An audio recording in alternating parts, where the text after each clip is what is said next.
Everyone, Danny McGuire again. This is part two of the original podcast, talking to students about some really interesting things going on at Calumet College and their perspective. Please tune in, and every month we'll be dropping these. So please stop by and check out these podcasts. Any feedback, you can email me at dmcguire, that's DMCGUIRE, at ccsj.edu. Thanks. Thanks for listening. One of and Pete, I want to get your perspective on this, but one of your contemporaries, a female officer who's in a master's class, I asked for more input, right? And you said something here, and I'm going through all of my quotes, and I'm typing in like keywords that you're saying to find a quote, right? And this is what she wrote, right? And again, to me, it's very important to hear this. My experience at Calumet College has been incredibly positive. From day one, I feel like I'm part of something special. The faculty go out of their way to make each student feel valued, offering personalized guidance and support that made me feel like more than just a number. Again, more than just a number. The camaraderie among my cohort was another highlight. We supported each other every step of the way and got each other through some very difficult times. CCSJ has created this environment of positive guidance, along with feeling seen, heard, and genuinely cared for, which makes all the difference in this educational journey. I've attended other colleges in the past as a traditional student and as an officer within my police department. And this experience by far is the most unique, with a blend of caring, empathy, understanding, and experience that helps create my direction.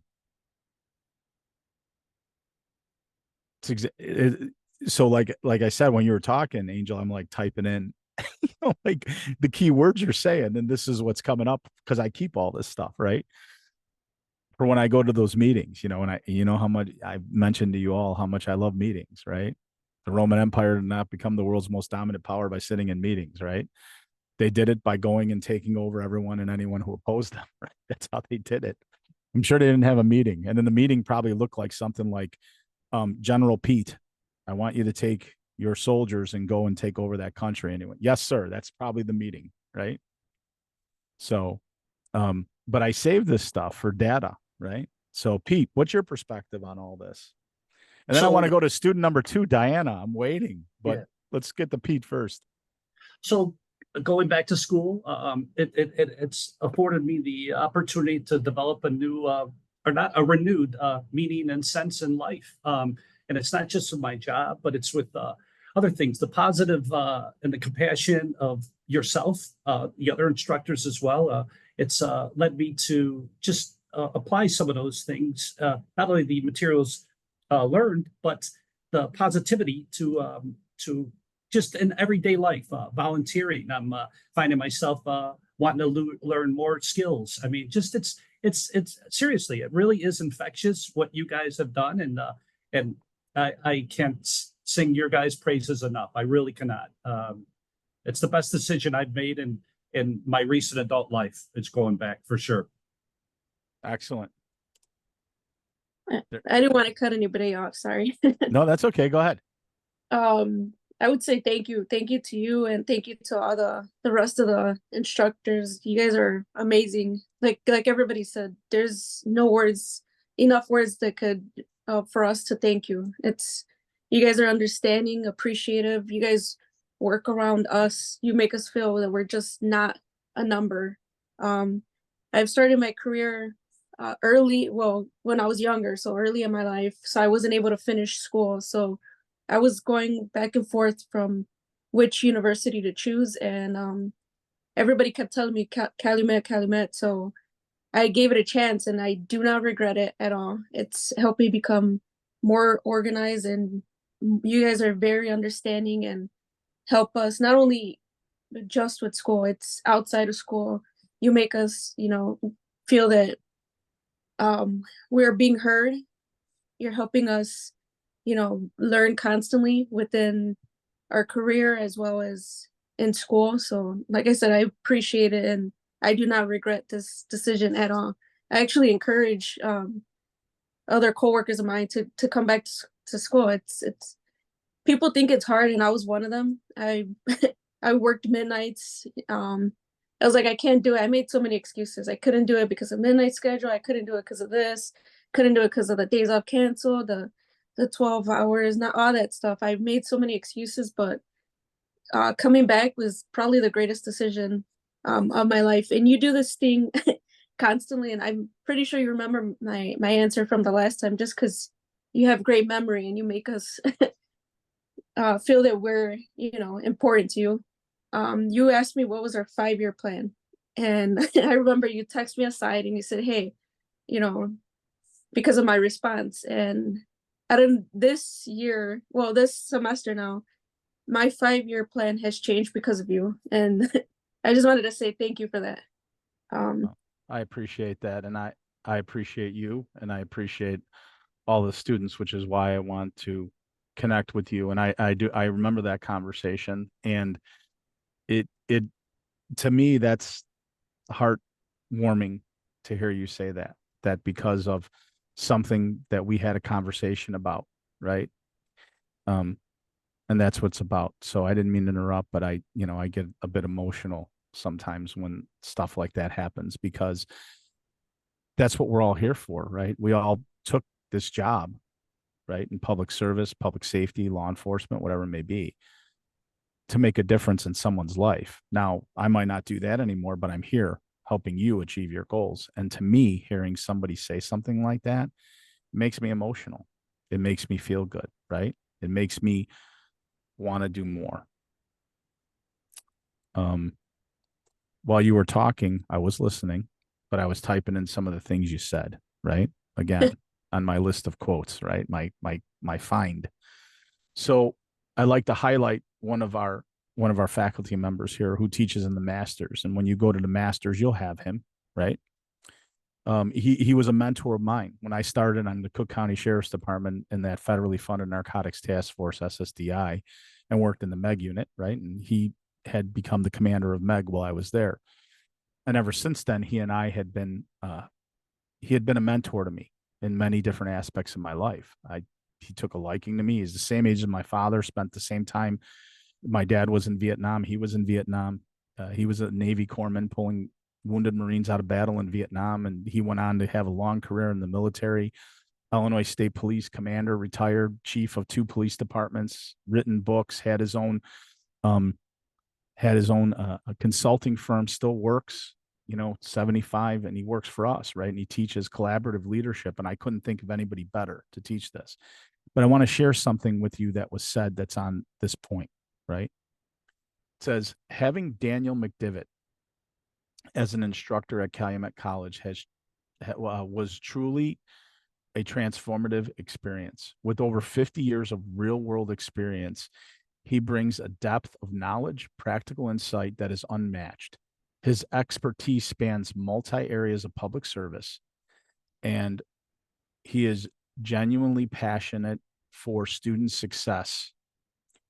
What stood out most was how much he cared and the attention he brings to the classroom. He goes beyond teaching. He takes the time to mentor, support, and challenge us to be the best versions of ourselves. His wealth of experience combined with his dedication to student growth made my time at Calumet College both enriching and inspiring, right? When you hear something like that about one of your faculty members, someone that works. Now, when I came here, in full disclosure, when I came here, it's not like I hired a buddy. He was already working here, right? And he point blank told me, look, if you don't want me here anymore, I'll leave. And I said, no. You're like Yoda. Like, why would I want you to leave? Right? Like, don't leave me. Don't leave me. Told him if he's leaving, I'm hanging onto his leg. He's going to drag me out like a cartoon or something. Right. So, Diana, what you're talking about for me, that's one of my mentors. Right. So for me, it's like, yes, job well done, Danny. you are following in this man's footsteps in the way that you handle yourself with students, the way you handle yourself with the way you present this format to people, right? Because we do care. And I think that's the biggest difference. When someone asks me to articulate what separates us from our competition's great. In our system, the system we live in America, competition is a healthy thing, right? It keeps you on your toes. It's like when my kid played hockey, and the parents would get upset because we're playing travel and some stud kid comes in, and they're like, oh man, my kid's going to get cut. This kid, why is he coming? Why does he stay on his team? I'm like, competition makes it healthy. If you don't step up your game, if they're bringing this kid in, you can't step up your game, then what's the sense of being here, right? Like, move on, right? So, I always say competition's healthy, but I think what separates us is our flexibility plan, our faculty with over 300 years of combined experience in this field, right? In the field of public service, right? I mean, I have 35 years of public service experience. Dan McDevitt has 50. I mean, if I really did, that's a conservative number on the low end, 300 years of all the faculty. So I said it's faculty experience, being able to lend practical experience to theories learned, right? The punched in the face thing, learning from someone who has actually experienced that. Our flexibility, and I believe what really separates us is our genuine care, right? When I was talking to Chief Novales, when we gave him the award, and I said, what separates us is the service over self. People who take this job, and I said it in my speech, people who take a job in public service, if they're not a service over self person, they get identified pretty quickly, right? They don't really, it's like trying to put the square peg in the round hole, right? But people who genuinely care, and that's, I have the luxury of talking to people in the academic world, as well as some traditional students and people, I'm on the Police and Fire Commission in Park Ridge where I live. And I have the opportunity to talk to some of the other commissioners who might not have the experience we have. And, when you're interviewing a young police officer, a young firefighter, and you say, why do you want to do this job? They all say the same thing. I want to help people. It's a calling. It's something I want to do. If someone says I'm here because I need benefits and a stable job and salary, that person's going to be pretty, it's not a bad thing, right? I mean, there's some people that do that, but they have to recognize that this is a team. And one of the things I often say to people with little perspective is I challenge them to find another career, right? Find another career anywhere, right? Where someone outside of military service, where someone puts on, could be sitting there in one of their life roles, dad, husband, wife, mother, whatever they may be, partner. And they leave their family, they leave their role, and they go to work, and they put on a bullet resistant vest. They put on a gun belt with all these tools, tasers and extra magazines and a stick and all this stuff. And they go out and in a split second, without hesitation, will put themselves between the ultimate evil person that's trying to hurt someone that they've never met before. People often use, the biblical quote of, there's no greater love than to give your life for a friend, right? From John, right? This might not even be a friend, someone you never even met before. It could be someone who was just at a barbecue talking crap about the police, saying bad things, right? And you, as a public service professional, particularly law enforcement or fire service or whatever it may be, you're putting yourself in immediate danger. You may never see your family again in a split second. Find another career where they do that and get paid what they get paid for the crap that they handle. And I'll buy a pizza, right? I've yet to have to buy that pizza, right? And I think that's what people, let's face it, information technology is a good thing, but it's, it causes distractions and it changes people's opinions and sometimes value systems, right? So I think that social media and having, at your fingertips, you can go into the Google machine, or the interweb. Hey, let's go on the interweb, kid. You know, type something in the Google machine or the chat XLT or whatever, right? And you type it into AI or come up with an answer, right? And it kind of changes people's perspectives. Or you're getting something on social media that's a video of an interaction between a police officer and maybe a citizen on the street, and it's a negative interaction, but you're only seeing like 2.5 minutes of like maybe a 15-20 minute interaction, right? And then you have all these social justice causes coming in saying we need to fire this police officer, we need to do this, we need to put them on a cross, crucify him, right? And they lose perspective that person maybe 15 minutes ago ran into a building that was on fire and pulled out a family of 6 and then went back in to get their dog. Right? They fail to realize the cumulative stress and trauma. Someone works, in a different industry and has a bad day and comes home. Yeah, I had a really bad day. My boss yelled at me because we were supposed to make 25 widgets and we made 24. We were one short and I got written up for it. Wow. It's devastating. This person might have watched somebody die, might have responded to a car wreck where a child was decapitated. This is graphic stuff, but it's true. It's what we see, right? And then when you come clear from that call, what's the next step? Hey, 822, now that you're clear from that call, go to domestic. And you go there and somebody's face is hamburger because their significant other punched them in the face. Cumulative stress and trauma, right? TV shows don't do it justice, right? 911 or whatever. I don't watch any of that crap. When people ask me, do you watch like Chicago PD or whatever? I go, I lived it, like an idiot. I go, I lived it, like that kind of thing, right? It's a joke, but it's kind of true, right? Like it doesn't give it justice, when you're standing there and you're looking down at someone who's been shot several times and they're dead and their eyeballs are staring straight up and they're not breathing. You're like, holy potatoes, this person is dead. It's a traumatic event, right?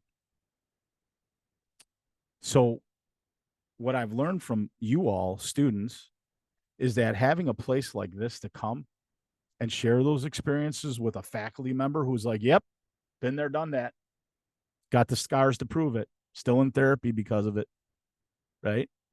It's an important thing. It's an important thing.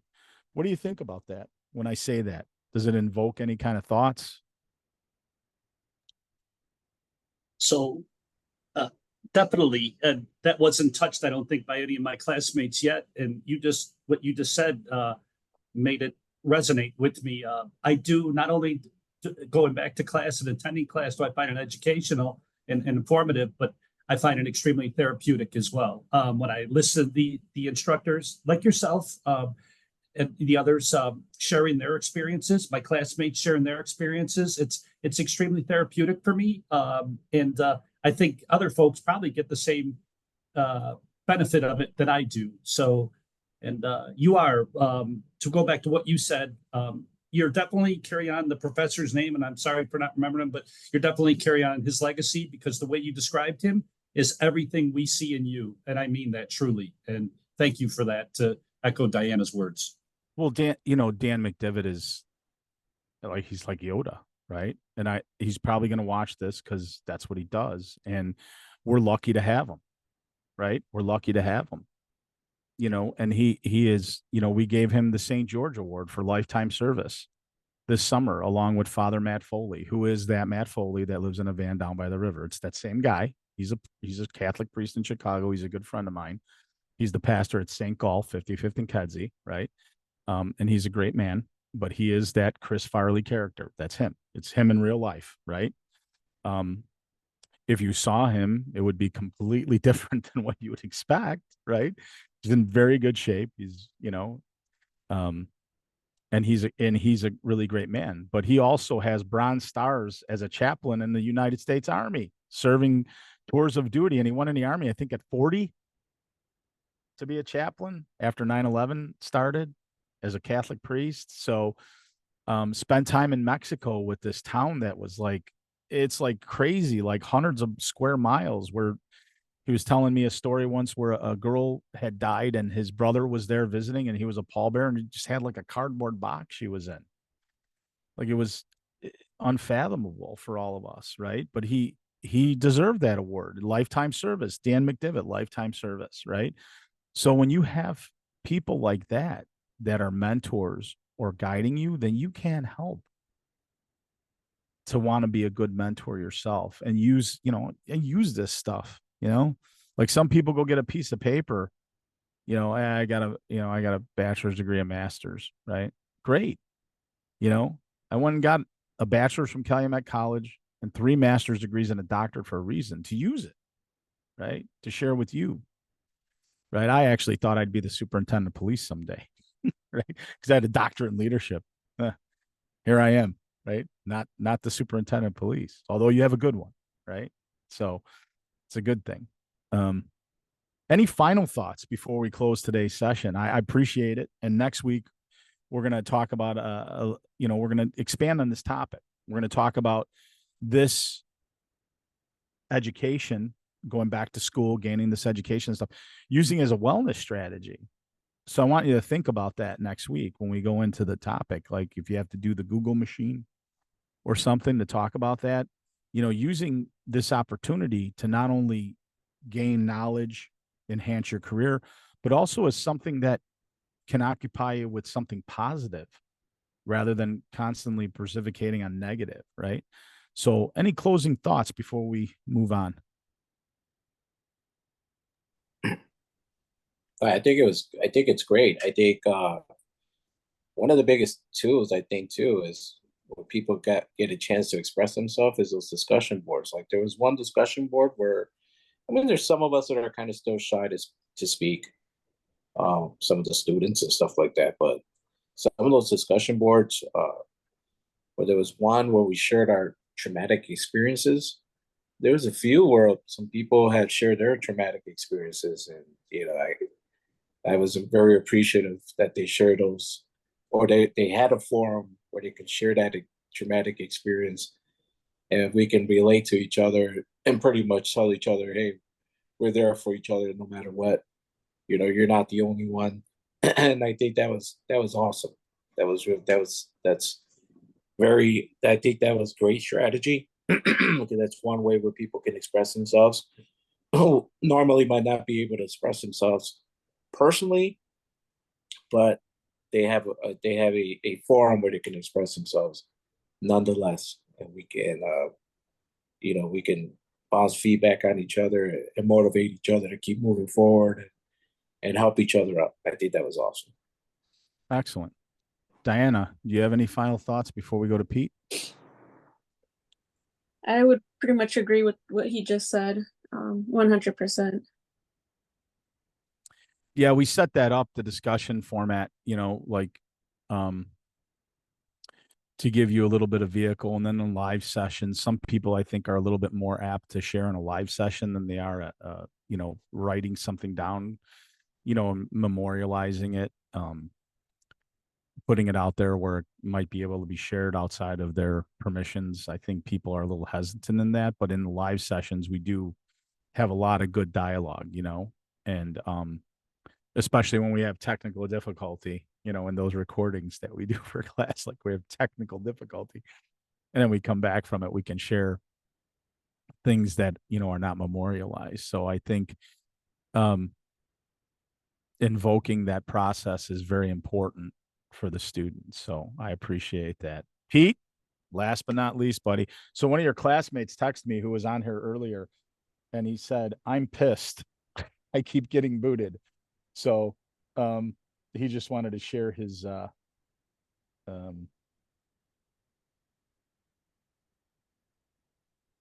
thing. So go ahead, Pete. Yeah, no, I would just echo what I said earlier. It's not going back to school. Calumet College has been the best. probably the smartest and the best experience for me, and best decision in my adult life. I'm truly having a blast while learning quite a bit about topics and my fellow students and my instructors. And uh, um, I just can't thank it enough so far. Again, it sounds repetitive, but it has been the best decision of my life. Even though I'm not going to probably be in my career much longer, I plan on continuing the going through the master's program and eventually maybe the doctorate, just because I've really enjoyed this experience. And anybody else who may be watching this podcast, I cannot encourage you enough to really consider going back to school, especially Calumet College. And it's been a pleasure so far. So thank you. And Pete mentioned something that we're currently working on, a doctorate. So there's processes involved. So people watching this podcast, current students, former students, interested and potential students. So the process is we have to do a formal proposal to our graduate studies committee. And then once it goes through that process, then it goes to faculty senate, which is a member of all the faculty of the school. They vote on it. And then it goes to the board of directors of the school and they say yes. And then it has to go to the higher learning commission. And that process, you know, the graduate studies committee can be anywhere between a month and 4. Then faculty senate's usually one session after it goes through graduate studies. And then whenever the board of directors meets, so that could be, you know, a week, 2 months, whatever. But the higher learning commission process is the one that takes the most time. So that could be anywhere between, you know, a year and, you know, less than that or so. And since the college, you know, we're going up a whole level, we don't have any other doctorate programs, right? So going up a whole level could be a little bit longer time. But the good news is that we are, you know, we're approaching this. This is not just talk anymore, it's action, right? So in the future, you will more than likely see a doctorate unless there's some sort of catastrophe that happens at the higher learning commission level, which I don't foresee. We're doing our due diligence to make sure that it goes through. And the new VPAA at the school, Maybelline Kruger, has been great, and she has a great deal of experience with dealing with the higher learning commission. So she's helping me navigate those obstacles that may be important to navigate. So Pete said it, so I might as well qualify it before I start getting calls. Like I got a text the other day from somebody like, I'm interested in the doctorate at Calumet College. Can you tell me more about it? I'm like, yeah, we don't have it yet. Like, but I'd be willing to put you on the list of people when we're, you know, ready to get it, you know, that kind of thing. So, so I might as well make a comment on that. So, thank you all for being part of this. Again, next week, we're going to talk about maybe using this as a wellness strategy. So I want you to think about that a little bit. Maybe when you talk to your other classmates that couldn't be here today for whatever the reasons are, maybe let them know that we're going to do it. I'll let everybody know. And, I appreciate your input. Thank you very much. You're all very great students, and I enjoy teaching you, and I enjoy the experience. So this has been the Calumet College of St. Joseph Public Service Institute podcast. You can reach me at, my name is Dr. Danny McGuire, and you can reach me at D McGuire, and that's DMCGUIRE at ccsj.edu with any questions, comments, or whatever you might have. Thank you. Have a wonderful day, and everyone be safe.